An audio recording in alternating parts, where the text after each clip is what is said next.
Normally, I call my bulletin boards on the Tandy 1000 TL.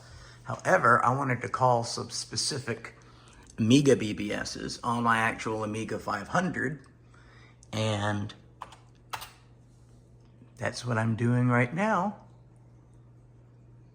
and it's pretty cool.